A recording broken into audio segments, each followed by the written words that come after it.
and I've been involved with Rotary for a long time, and my father and my brothers are all Rotarians, were Rotarians. When I was growing up, I thought Pop's Rotary work was part of his job. He spent so much time doing that, I thought it was part of his job. But I'm going to give you a brief summary of Rotary internationally and then Campbellsville. Turn this. So this fellow right here, we've all heard about it, Paul Harris. He's elderly here, but he started Rotary Club, and he was a young lawyer who moved to the big city of Chicago and was trying to start a practice there, and got kind of lonely and didn't have very many acquaintances, so he came up with the idea of maybe inviting a few other business people to have a meeting once a week. And the first meeting, I think you can read it there if you're not hearing me, but you can see that he decided to invite Gustavus Lohr, who was a mining engineer, Hiram,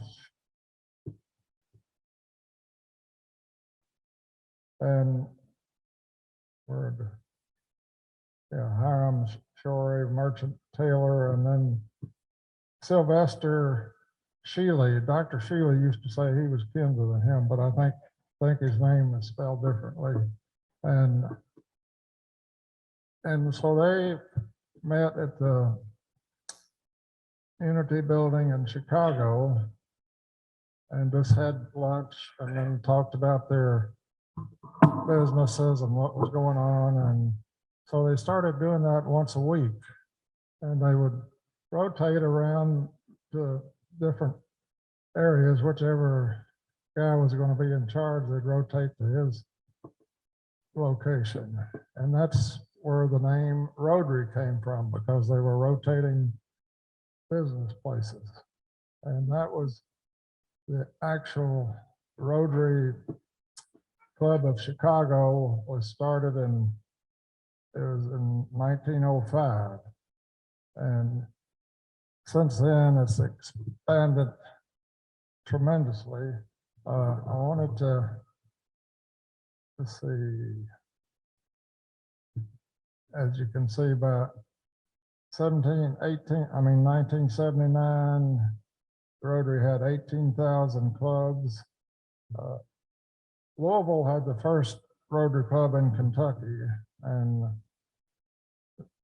this club was organized in 1837. So a lot of history there. 1937. And the point I want to go back up, show this further.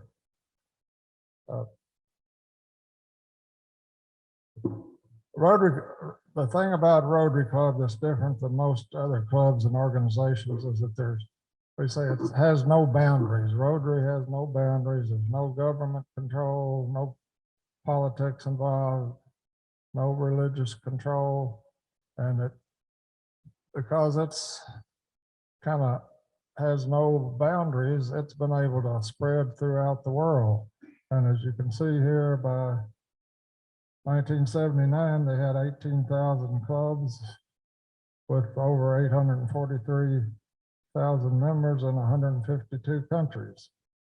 And that's one of the reasons that Rotary's been able to, probably the main reason, to accomplish some international feats that had been planned but hadn't been accomplished for a long time. Like the main one was eradicating polio, and they could go into all these different countries and help get people vaccinated and didn't have to have any interference from the government or from the religious causes. And so it's this past year, I think there are just a few countries, and way up in Asia that still haven't been vaccinated, but pretty much have eradicated polio.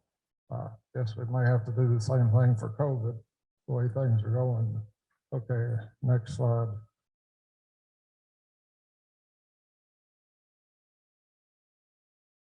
So that brings us to Campbellsville. And Campbellsville Rotary Club was organized in 1937. And I think if you can read some of these names, names that I think, as far as I know, there's no charter members still living.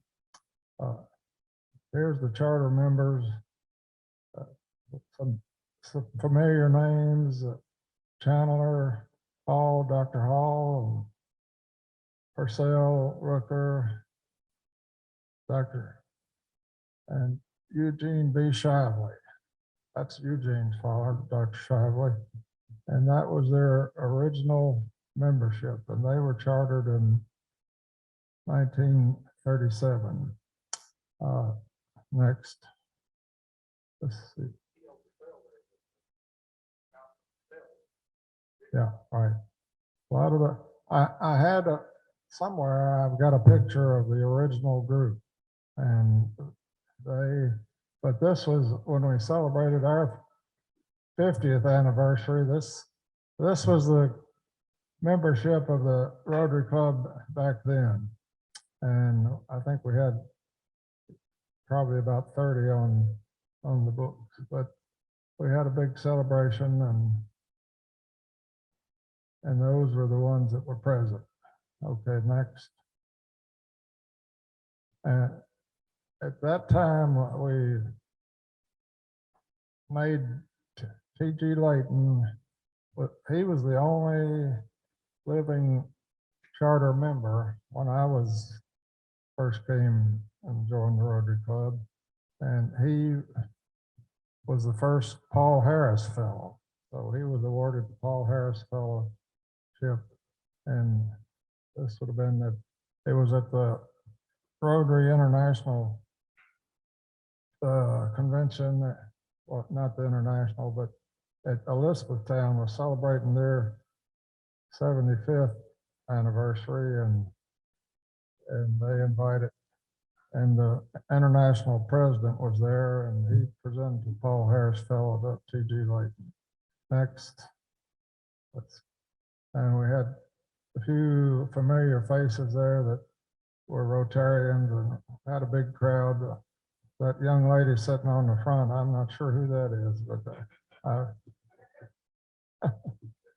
but I think Bill Miles is trying to scratch her back, it looks like there. And that's Mike Todd, who we all knew, and TG. And of course, Mike left us unexpectedly. But let's go to the next one. Next slide.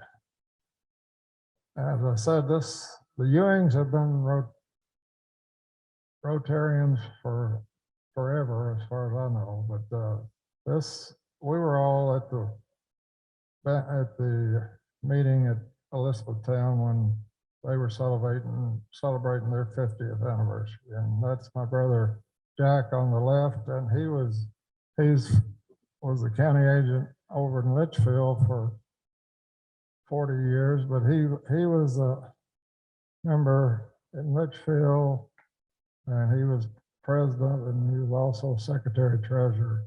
That's my father, John Ewing, who started the Rotary Club in Greensburg. Actually, he was a charter member of the Litchfield Club, and then that was in 37, and then he moved to Greensburg, and they started a club there, and he was a charter member, and that was 1939. And then here I am. I've been a member since I've been here in Campbellsville, and that's the international president, Bomar, who came down from Chicago to present all the awards. Next. Here's a familiar face that a lot of us knew, is Everett Lee not only was a very avid Rotarian, but he was responsible. I think most everybody thinks that he probably was responsible for starting the 4th of July celebration. Very instrumental in doing that. But then he was the second person to receive a Paul Harris Fellow. Next, in order to become a Paul Harris Fellow, the local club has to contribute $1,000 to Rotary International so they don't give them out real often. So one of our projects that we had, and I think it's still going on, was we started the Rotary auction. And when we first started doing it, it was a pretty good deal. Madisonville, they had Rotary auction down there, and they made over 100,000 a year just on the auction. Well, we never did quite that much, but I think as time has gone by, it's kind of run its course, and it's hard to get the merchants to keep on giving you something to sell. Are we having it this year anymore? Yeah. Okay. Well, that's my call, and his father was one of the charter members. Mike was a long-time member. Okay, next. And we were talking about Eddie Rogers was a long-time member, and this was at the Rotary auction, and we had it initially on the radio and did okay on that, and then we started having it on TV. But the problem with auctions is that you have to go around begging all the merchants and everybody for contributions, and they kind of get tired of that, and you get tired of doing it. So I think it's kind of run its course. Next, and there's Dr. Les Richardson and Ken Pope. They both were active members for many years. Next, one of the projects that Greensburg and Campbellsville did was, and most of the clubs were encouraged to do these Rotary student exchanges, and you'd have a student come from somewhere in Europe and they would spend anywhere from a month to 2 or 3 months, depending on what their club wanted to finance. And this is a group of Rotary exchange students that we sponsored, and I don't see the date on that, but it had to be pretty long time ago, because I'm still thin there. Yeah, 92.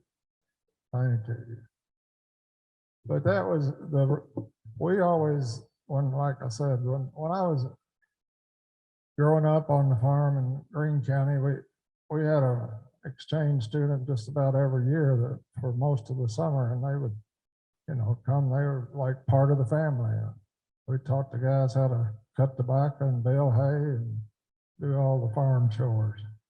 Let me get out of some of them. Next slide. These are that's my dad and my daughter Jennifer right next to him, and these were the summer exchange students that they were taking on. They took them up to Lexington to the horse park, and usually we'd try to take them to the Mammoth Cave and some of the spots that would be interesting to them. As you can see, I think it tells where they're from, but we had exchange students mostly from European countries, and the majority of them spoke pretty good English. Next slide.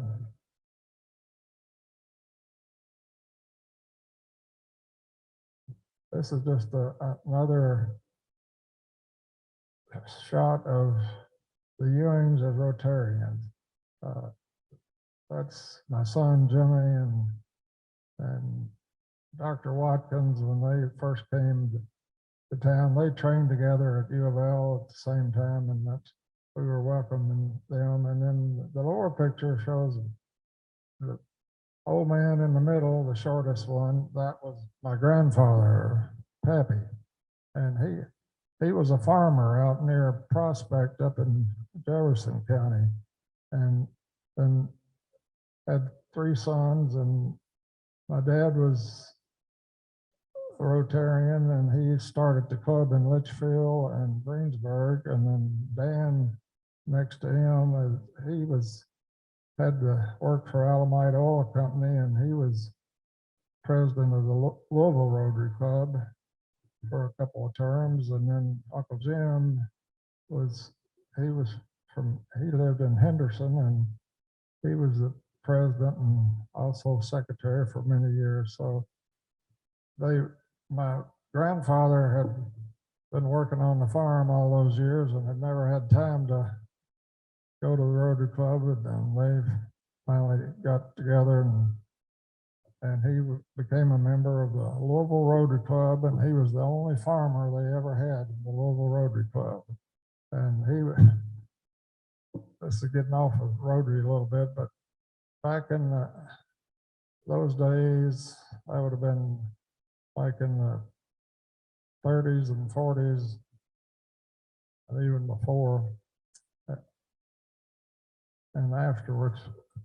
In that area out near Prospect and St. Matthews, where the Ohio River had overflowed and flooded those areas, that soil was really rich and deep and didn't have any rocks or stumps or anything to prevent you from growing stuff in it. Well, some Irish immigrants came in there and started raising potatoes, and they did real well with raising potatoes. So the Ewings decided to raise potatoes, and they raised 50 acres of potatoes with manual labor and mules and horses. And at one time, at that era of time, there were more potatoes being shipped out of St. Matthews than anywhere else in the country. And it was all manual labor, except they did, by then they had a potato digger, and it was just a big spade that went under the ground, and then it had a elevator on it that rattled the dirt off, and the potatoes came over the back, and you still had to pick the potatoes up. And that was my pop said that was one of his first jobs, was he got a job at St. Matthews shipping those potatoes out, and said it took him and another strong fellow to throw. They were 150-pound bags that they sold them in. So I'm getting off the subject a little bit of Rotary, but that's part of the history. Next. And this is when we celebrated, this was our 50-year celebration, and we had all the Ewings were there. So next. And some of the projects that we started, and I guess I was instrumental in getting the hearing aid project going, which was, Medicare, Medicaid, and insurance doesn't pay for hearing aids. So we decided it'd be good if we could sponsor people that really needed hearing aids. And that went over pretty well for a good many years. But I think that's kind of played out now because people can get assistance on hearing aids. But this was the first person that we presented a hearing aid to. Next. And this is, again, this is T.G. Layton and Donald Crabtree was standing in for his dad and they were both that was when they were being presented with Paul Harris Fellowship. Next. And this is just some snapshots of the auction. We had it organized pretty well, and initially we were just doing it on the radio out at WTCO, and then as time went by, the college got the TV program, and we could do it on TV. But as I said, we did pretty well with it for a good many years, but I think the time is probably about run out on it. We netted over that year $2,500, which was a pretty good chunk for that era of time. Okay, next. That's the last one. So the Campbellsville Rotary Club has been around for a long time, and I think it's provided not only service to people that needed it, but Rotary also was, as it was started out, it helps with developing friends and fellowship and kind of knowing what everybody's doing. And I think I'm really encouraged to see so many of you, what I call very young folks here, and I encourage you to stick with it. I think Rotary is will be a big part of your life if you can just be active with it. And most of the time you don't have to do a whole lot, but you got to put in some work, or it's not going to accomplish a whole lot. So I think that's about all I have to say about Rotary.